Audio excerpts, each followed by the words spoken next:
Welcome back, Bills fans, fans of the game, fans of football, quarterbacking, being a leader, and just about everything. Faith, family, football. If you saw that Manti Te'o documentary, whoo, crazy stuff. Check it out; it's worth a watch. A lot of themes on that. A lot of themes.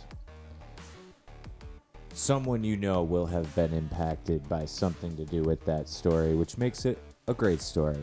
I appreciate you listening. Welcome back. It's episode 5, BLEUMAFIA. We had preseason week 1 last week. Some really good things. Some things.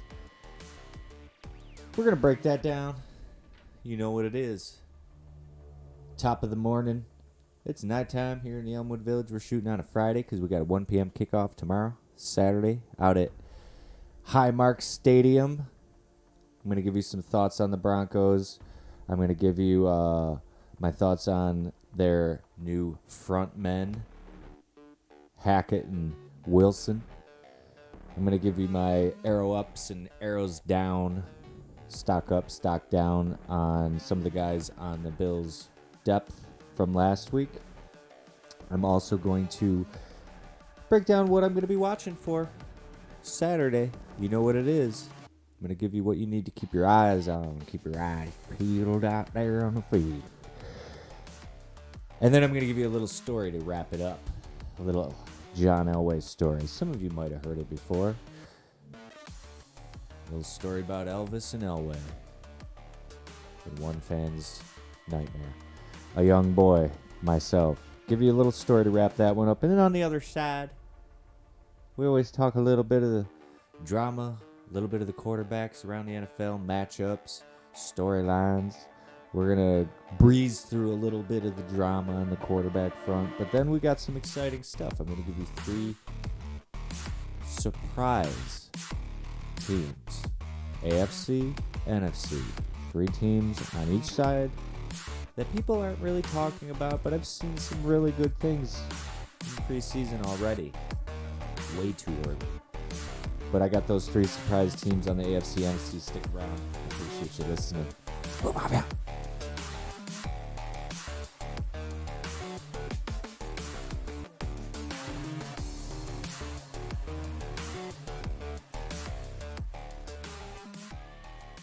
Once we get into the regular season, I'll probably be doing some more blogging and I'll break down more of the opposing matchup.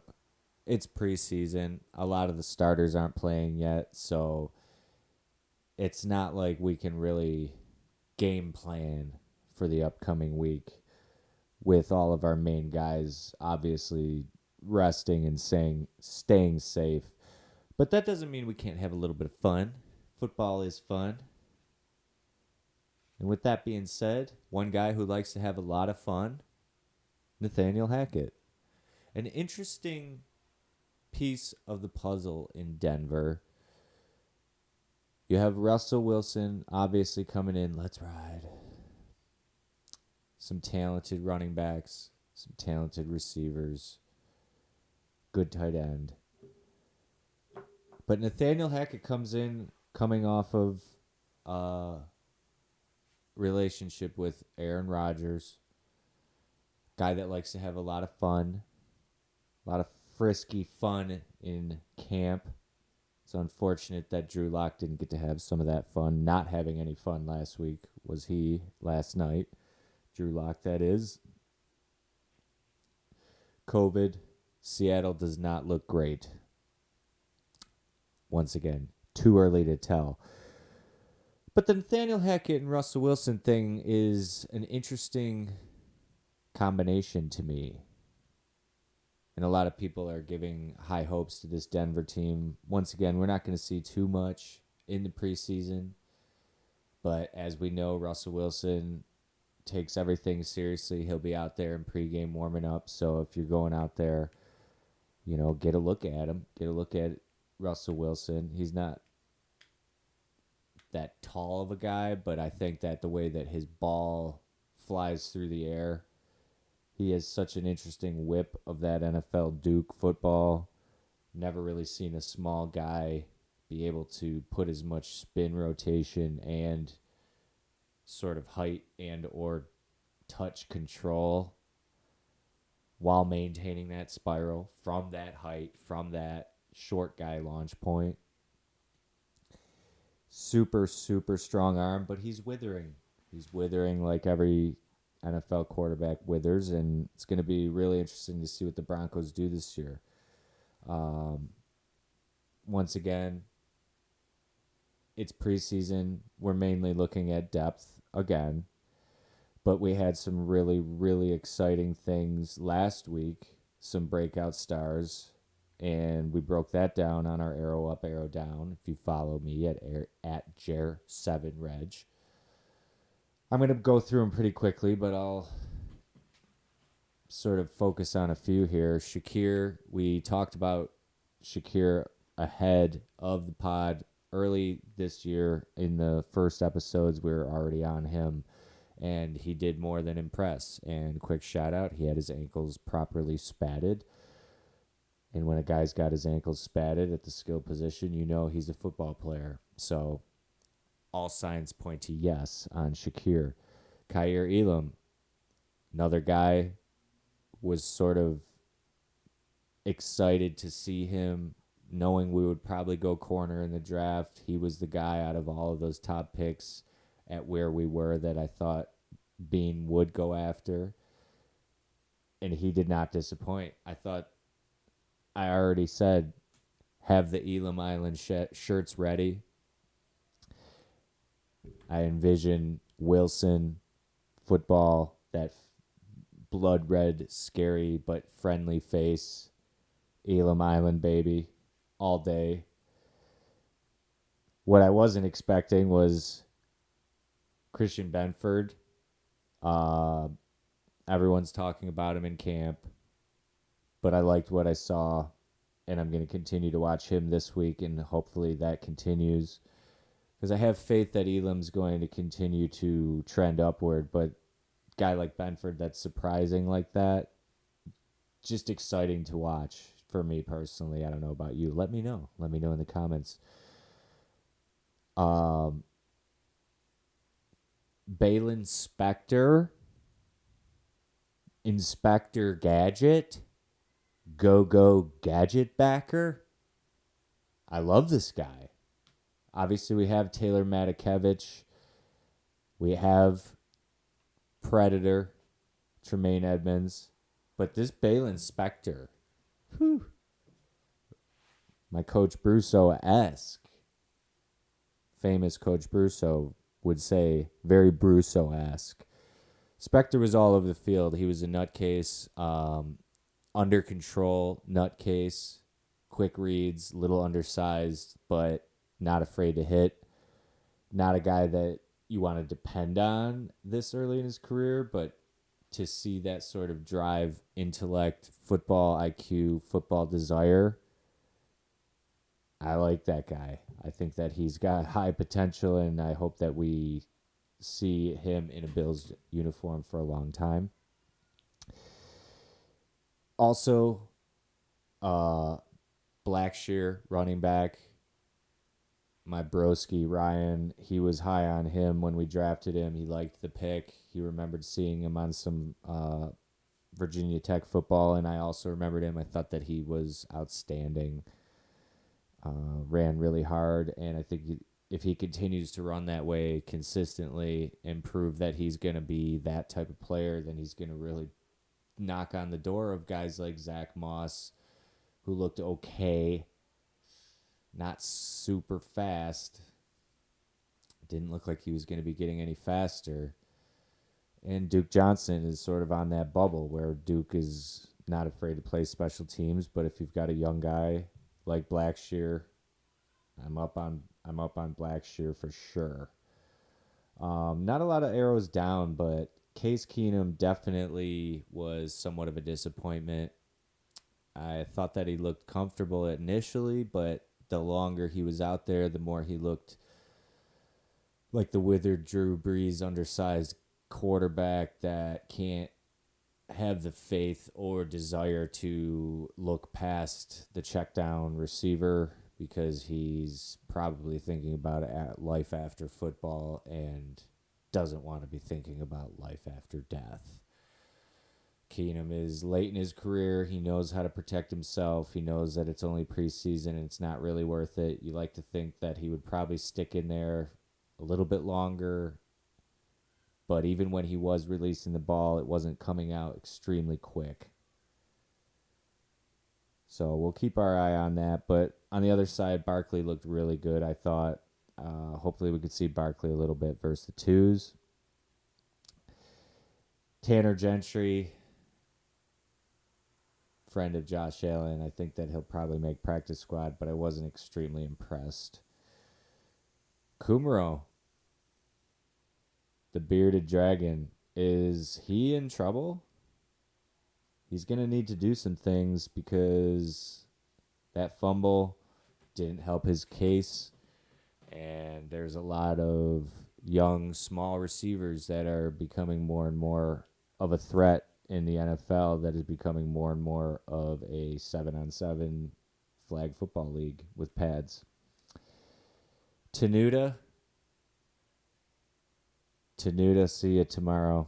Maybe not, though. He's probably going to get cut. I wasn't exactly impressed. But young offensive lineman, give him some time. Who knows? But keep your eye on Tenuta because every time he was in the game, I thought that he was doing something not great. O.J. Howard, you coming to the game? Hopefully we see some more out of O.J. Howard. Rest in peace to Dawson Knox's brother. Sad story there. Hate to see that. That's clearly going to affect Dawson Knox, which thus makes O.J. Howard a little bit more important, especially right now, with Knox losing a brother. Rest in peace. That's horrible. Just a couple more good ones. Andre Smith, number 9, sick. Jaquan Johnson, number 4, sick. Thought he played awesome. Boogie Basham, new number, 55. Trim, sick. Looked great. And that's it. Isaiah Hodgins, little bit of stuff there at the end with Barks. I thought that was awesome. I've been sort of looking forward to seeing that kid get a chance for a while. So stay tuned. I'll be live tweeting tomorrow, 1 p.m. JR7Reg. Make sure you follow me. Let's have some fun. I got 3 more things, and then we'll kick it over to part 2. Dorsey Act 1 was pretty good. It's obviously very vanilla so early in the year, but I think that Dorsey Act 2 is going to be important. I want to see him look a little bit more comfortable in the booth. His little DJ machine that he was playing with the headsets, it looked like that didn't look comfortable for him. And I don't know if it's his first time DJing like that. I'm sure that as the play caller and offensive coordinator, you could probably tap into a couple of their lines. But I'm going to be looking forward to, once again, booth watch with Dorsey and seeing how comfortable he looks. And maybe we'll see him on the field. Who knows? But one of the guys that he was DJing on the little machine to, and that machine hooks up to the headsets. And we have a new favorite sideline coach here at BLEUMAFIA, and that's Rob Boras. Tight end coach. Really, really cool coaching history. Spent a lot of time at Texas University, but he had a moment during the game that was one of my favorite moments and one of the best parts about football, and it was either in the third or fourth quarter, and Barkley was in, and I want to say it was Reggie Gilliam. Forgive me if I'm wrong. Backup tight end, lined up on the right side, and Barkley's under center or in gun. Once again, I was lost in translation as a bearded Teen Wolf father coach went sprinting down the sideline, losing his mind, clearly saw something. As soon as I saw that, I knew someone was going to be wide open. And just like that, tight end sort of like a wheel route, out and up type deal. Had a one-on-one, had leverage. Barkley dropped it right in the bucket. That's what it's all about. Preseason football, baby. Tight end coaches losing their mind. Backup tight ends making contested, beautiful bucket catches. That's what it's all about. So we got the Broncos coming in. And like I said, later in the year, I'll talk a little bit more about the competitive nature of the game. But just for fun, I got a little quick story for you. And it's in honor of the Broncos coming to town. So this was about 1999-ish, 98, 99. And the Broncos had just gotten brand new uniforms. Still think that helmet, that uniform combo is one of the best in the league. Just gives me shivers just thinking about it. Those all whites with the dark blues. But those uniforms were obviously freaking awesome when they first came out. And my brother was a huge John Elway fan going back years to before I was even born, before the Bills were that good. So he was always into John Elway, and my family got tickets to see John Elway, mainly so that he could go. Our whole family went, and we just so happened to be in the far right corner, if you're watching on the broadcast, down in that front right, sort of turn one. That's where Elvis, the famous Bills legend of Elvis, has always been with his guitar. And I had seen this guy on TV. I had seen him on the sideline during CBS when they would show the crazy Bills Mafia before it was Bills Mafia. And there he was. He was in real life. So I scooted down there and I was going to talk to him. Well, my brother sort of escorted me, walked down with me, sort of gave me the, go say hi to him, introduce yourself. Well, my brother had a John Elway jersey on. I also had a John Elway jersey on. And Elvis goes, "You from Denver?" And I was like, I was so nervous. I didn't know what to say. I just shook my head yes. And that was that.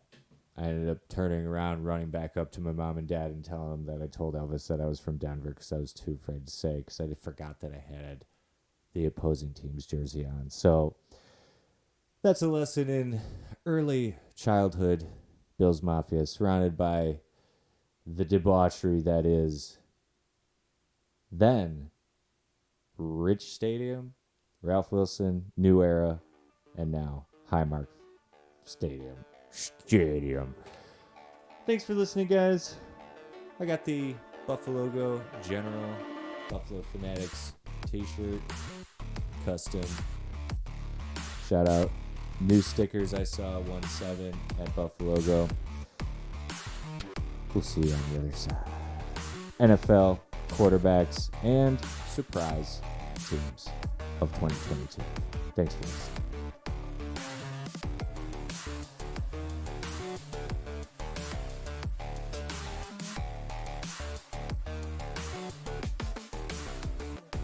Well, I appreciate it if you stuck around for part 2 of BLEUMAFIA. Bills lovers everywhere united. Support all podcasts. You know how it is.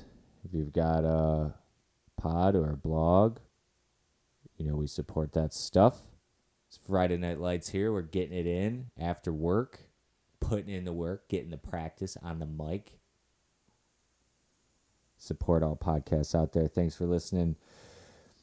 A little bit of drama around the NFL. We're going to cover it real quickly. We're going to rant a little bit. I'm sick of hearing about fucking Desean Watson. I am super happy that the case seems to be finally done. That being said, I can believe, but I cannot believe that they're actually having him come back against the Texans. Sean Brusso brought up a good point that the 5 games, so that he could play 5 games so he could make $46 million is still a factor. So that's great. Fucking guy gets $46 million after being a creep. And the Browns are still going to suck. And that's about it. That's all I got on fucking Watson. Fuck that guy. He's kind of weird. Who knows? He could be in some fucking QAnon cult. He's got that weird eye. You never know. The other one, really quickly, why isn't anyone talking about Tom Brady? Every other year I've had to listen to fucking Tom Brady drama. Is he playing? Is he not playing? Where is he playing? Is he playing in New England? Is Bill Belichick over Tom Brady? Every year I've got to listen to Tom Brady. This guy disappears from camp and nobody's asking any questions. Kind of fucking fishy if you ask me. I don't know where he is. Somebody let me know in the comments where Tom Brady is. I find it a little weird, especially considering he was going to be part in charge of the Dolphins. It's just weird. It's just weird, man. And that's it. That's some weird news around the NFL. That's all I'm going to do on that. But I had to do it because it is fucking relevant. You got Tom Brady and Deshaun Watson, two of the most talented quarterbacks on the planet, and neither one of them are going to be playing possibly week one. Strange times.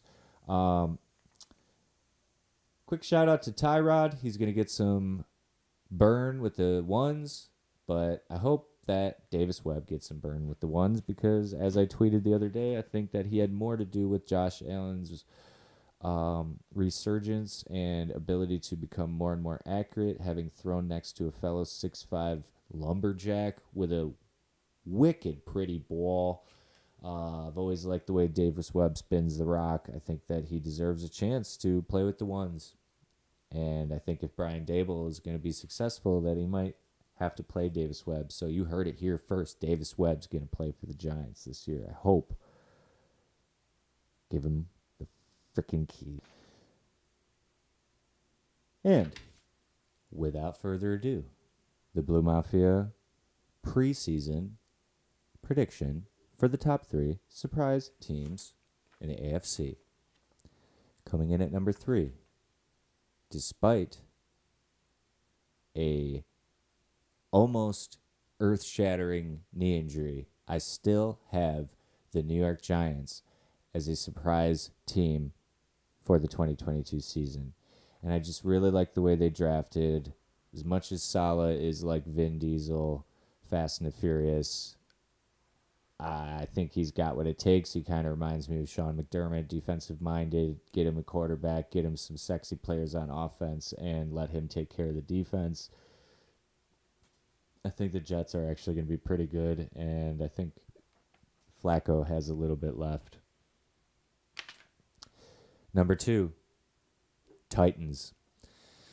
We might see Malik Willis playing quarterback by the end of the year, but I just think that the Titans, no one's giving them any credit. Everyone's sort of writing them off. I don't give a lot of stock to the Colts. I just don't think Matt Ryan's got much left, especially after seeing his act last week in Buffalo.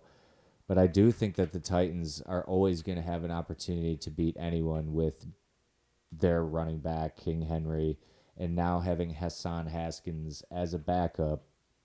I just don't know why the Titans wouldn't be good again.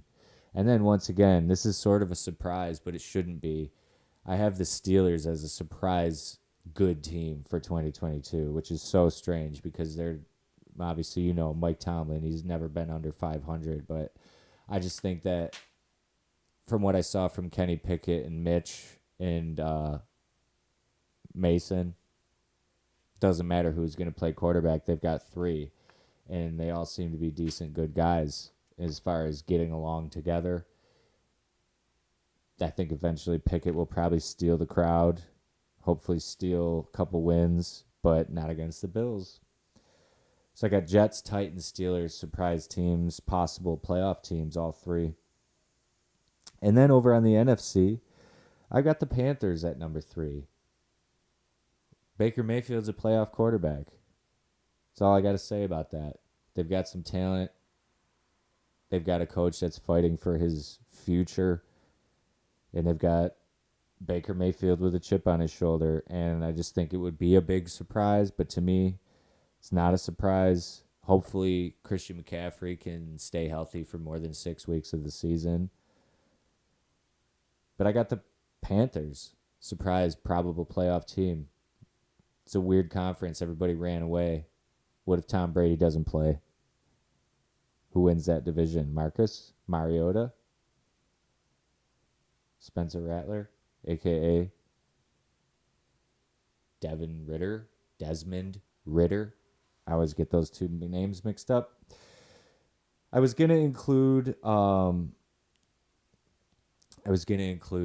Kirk Cousins and the Minnesota Vikings here, but I decided not to because Kirk Cousins.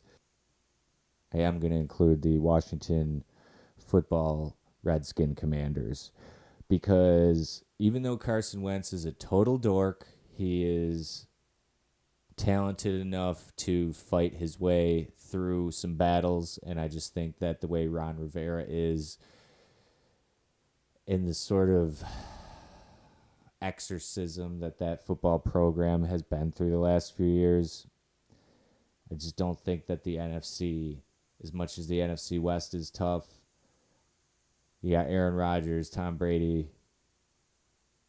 I just can see that Washington team with some new uniforms, some good receivers. I really like Jahan Dotson. I think Jahan Dotson is going to be a superstar opposite Terry McLaurin. And I don't know why. I just have a weird feeling about that Washington team. I think they're going to be all right. And then, lastly, I got the Eagles. The Philadelphia Eagles, that is. I just like Sirianni.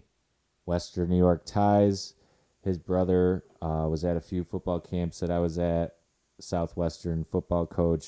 Southwestern's literally always kind of good here in Western New York. But I like the Eagles. I like what they got. I like they got A.J. Brown. I like that they made the playoffs last year. I like Jalen Hurts. The guy is resilient, and he's a really cool general type leader. I could see Jalen Hurts pursuing some banking venture or being a president or something. Like, he's just got a cool demeanor. Ever since Tua took over his job, he had to take a back seat. He had a big game in an important game for them when Tua went down. And I don't know why I like Jalen Hurts so much. And fantasy stats, like, that stuff's cool, but the leadership that he brings to the table, I think Sirianni sees it. I think that they want to see more out of him. But I just think that they can win, and I think they can win a lot of football games. So those are my three: Panthers, Commanders, and Eagles. So thanks for listening. Have fun tomorrow, 1 o'clock. Shout out to my little niecey. She's got a birthday Sunday, so we're going to go to that. Hopefully it doesn't rain. Of course, we had a drought, and it's probably going to rain for little niece's birthday. So say a little prayer that it doesn't rain for BLEUMAFIA kid's birthday on Sunday. Thanks for listening, guys. Have a good week. Go Bills.